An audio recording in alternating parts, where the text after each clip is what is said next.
melantik Yesus menjadi Tuhan. Jadi Konstantin melantik Yesus menjadi Tuhan, yang saat itu sebelumnya Yesus tidak pernah dinyatakan sebagai Tuhan. Dan sampai hari ini pun kalau ibu dan bapak mencermati seluruh Bible, tidak ada satu kalimat pun yang menyatakan Yesus sebagai Tuhan. Dia tidak pernah menyatakan sembahlah aku Tuhanmu. Hal itu tidak pernah terjadi. Kenapa? Karena fakta memang mengungkap, sejarah mengungkap Yesus dipertuhankan untuk pertama kalinya tahun 325 Masehi. Dan yang melantik adalah Kaisar Konstantin. Nah, Kaisar Konstantin melantik Yesus menjadi Tuhan, memimpin konsili. Saat itu agamanya Konstantin belum Katolik.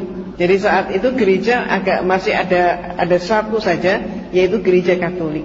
Belum pecah. Nanti pada abad pertengahan baru pecah, Katolik pecah menjadi Katolik dan Protestan. Jadi saat itu gereja yang ada hanya Katolik. Konstantin belum Katolik, dia masih politisme paganisme.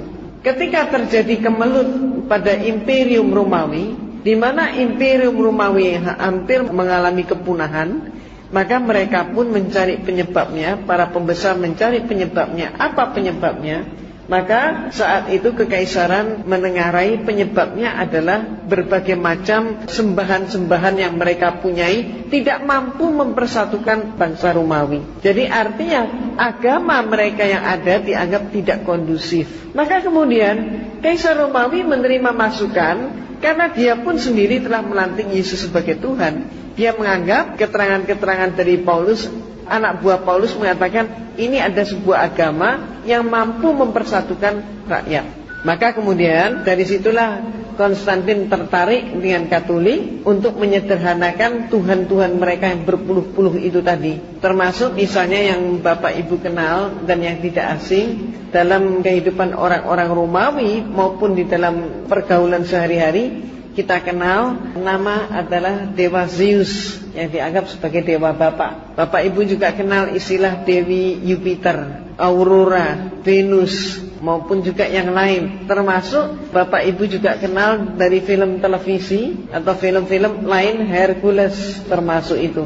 Termasuk Xena termasuk itu. Semua itu adalah dewa dan dewi yang mereka sembah. Tidak mustahil tiap rumah mempunyai sembahan yang beda-beda. Walaupun di antara sembahan yang demikian banyak itu ada persamaannya. Di antaranya yang mereka sembah adalah Dewa Zeus. Ini yang paling populer. Selain itu juga ada dewa lagi yang sangat populer, yaitu Dewa Mitra, yang juga disebut Mitras atau disebut Dewa Ra. Ini sama. Yaitu apa? Yaitu Dewa Matahari. Mereka beranggapan bahwa matahari ini adalah sesuatu yang sangat penting, dan mereka ketakutan kalau sampai matahari tidak terbit. Maka mereka menyembah matahari, yang lahirnya oleh mereka ditempatkan setiap kali titik balik matahari. Jadi matahari mencapai titik balik selatan, berakhirnya musim dingin, masuk ke musim semi. Saat itulah mereka memperingati lahirnya Dewa Matahari, yang persis pada saat itu jatuhnya ditempatkan tanggal 25 Desember. Orang-orang Romawi terbiasa setiap tahun satu kali mereka pesta pora untuk menyambut lahirnya Dewa Matahari. Jadi kalau orang-orang di Cina, penanggalan Cina, tiap tahun baru itu ditempatkan dengan jatuhnya musim semi, mereka menari dan sebagainya. Tapi orang Romawi yang paling mereka peringati adalah Dewa Matahari. Karena menurut orang-orang Romawi, dewa yang satu inilah yang paling penting di dalam kehidupan.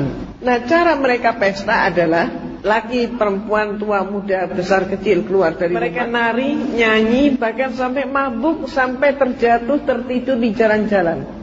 Semalam suntuk mereka pesta. Ketika kemudian Konstantin melihat kepentingan negaranya, maka kemudian dia masuk dalam agama Katolik. Karena Konstantin masuk menjadi pengikut Katolik, maka dia menginginkan dengan demikian seluruh rakyatnya pun menjadi Katolik. Katolik sebagai agama negara. Tapi rakyatnya nampaknya tidak mau pindah agama. Disebabkan apa? Kalau mereka pindah agama, maka berarti mereka khawatir pesta 25 Desember ini hilang. Konstantin menangkap kegelisahan seperti ini. Maka cepatlah kemudian dia menyatakan, rakyatku, dia umumkan, pesta 25 Desember tidak akan hilang, justru akan dilestarikan. Karena Yesus lahirnya pada tanggal 25 Desember. Karena Yesus lahirnya 25 Desember menurut Konstantin, Maka rakyatnya berpikir lebih jauh lagi. Oh, kalau begitu Yesus adalah anaknya Dewa Matahari.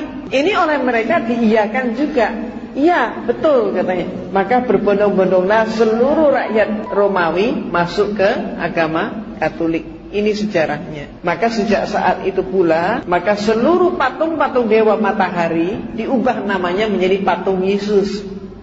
Demikian pula kalau bapak-bapak ibu-ibu cermati itu di patung-patung itu kan seringkali ada bulatan di belakang kepala. Itu simbol apa itu sebenarnya? Simbol Dewa Matahari. Simbolnya matahari.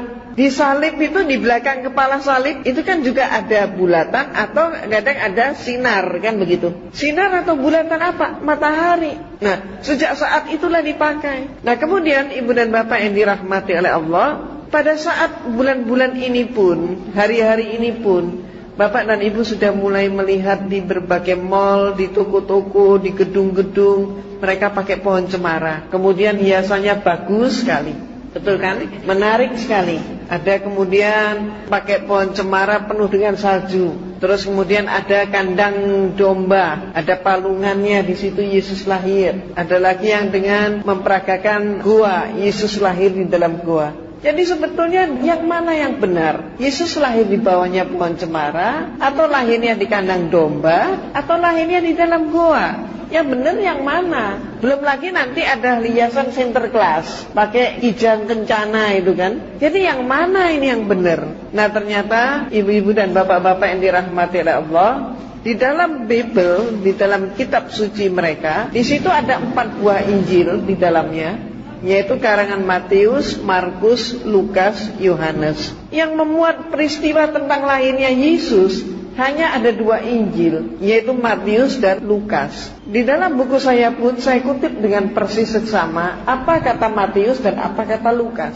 Maka menurut informasi mereka, Matius dan Lukas yang sama-sama menyatakan mendapatkan firman Tuhan, sama-sama menyampaikan firman Tuhan, tapi banyak yang kontradiksi. Kontradiksinya antara lain, yang satu menyatakan Yesus lahirnya di zaman Kaisar Agustus, yang satu menyatakan Yesus lahirnya di dalam pemerintahan Herodes Agung. Konsekuensinya berarti perbedaan pendapat di antara mereka ini berarti mempengaruhi penentuan tahun 1 Masehi sebagai tahun kelahiran Nabi Isa.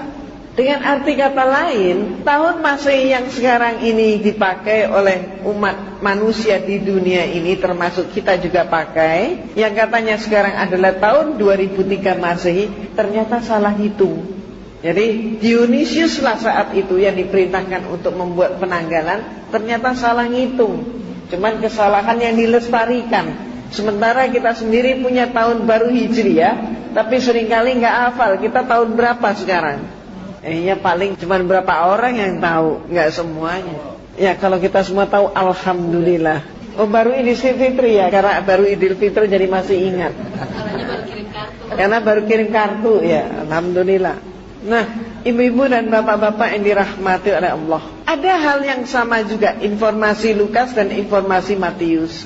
Samanya apa? Kedua mereka menyatakan Yesus lahir di malam hari ketika bintang gemerlapan, dan saat itu gembala menggembalakan ternak mereka ke padang rumput tengah malam. Nah, maka informasi ini coba kita analisis. Kalau dikatakan Yesus lahirnya tengah malam, bintangnya gemerlapan, kemudian gembala menggembalakan ternak ke padang rumput tengah malam, itu artinya musim apa? Nggak mungkin salju kan? Maka kalau tidak ada salju, kenyataannya mengapa semua hiasan yang ada memakai salju? Betul kan? Jadi kalau bintangnya gemerlapan, nggak mungkin salju turun. Itu pertama. Nah, yang kedua, dikatakan gembala menggembalakan ternak mereka ke padang rumput tengah malam katanya. Kalau kenapa gembala kok digembalakannya tengah malam? Kenapa tidak siang hari? Lembur. Katanya lembur saat itu belum dikenal. Kenapa? Ya kalau mereka menggembalakannya di pagi hari, siang hari, mereka tidak tahan dengan apa? Sengatan matahari di musim panas. Maka mereka menggembalakannya justru di malam hari, saat musim panas. Tapi kalau musim dingin menggembalakan di malam hari, beku mereka. Jadi berarti itu saat musim panas. perhitungan peredaran bulan, waktu, dan musim tidak mungkin saat itu terjadinya di dalam bulan Desember. Nah, sehingga pertanyaannya, siapa sebenarnya yang mereka peringati? Dan nantinya ketemu yang mereka peringati sesungguhnya adalah dewa matahari. Itu sebabnya maka kitab Yahudi mengatakan Yesus lahirnya di dalam bulan Elul. Nah, bulan Elul itu kapan? Bulan Elul itu antara